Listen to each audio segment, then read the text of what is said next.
سوال نمبر 1 فرمان نبوی صلی اللہ علیہ وسلم ہے، میں چاہتا ہوں کہ ایک دن کھانا کھاؤں اور ایک دن بھوکا رہوں۔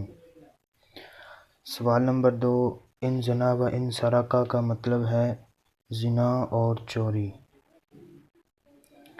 الغنی غنی النفس کا مطلب ہے وہ مالدار جس کا دل غنی ہو۔ لبیک سوال نمبر 4 لبیک کا مطلب ہے میں بار بار آپ کی خدمت میں حاضری چاہتا ہوں۔ سوال نمبر 5 اللہ تعالیٰ کا فرمان ہم لہا عاملون سے کیا مراد ہے؟ وہ اعمال جو کیے نہیں لیکن ضرور کریں گے۔ کبیرہ گناہ کرنے والا کافر ہے، خوارج کے نزدیک۔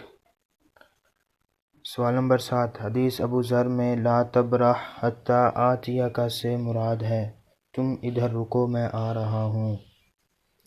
سوال نمبر 8 نماز عصر کے فوراً بعد نبی کریم صلی اللہ علیہ وسلم کا گھر لوٹنا سونے کی ڈلی کو صدقہ کرنے کا حکم دینے کے لیے۔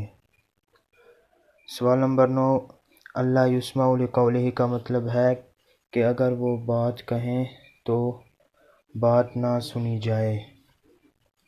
سوال نمبر 10 توحید پرست کبیرہ گناہ کرنے والا سزا پا کر یا بغیر سزا کے جنت میں داخل ہوگا اہل سنت کے نزدیک۔ یہ کلاس نمبر 9 آج کی مکمل ہوئی۔ اس کا آخری وقت رات 12 بجے تک ہے۔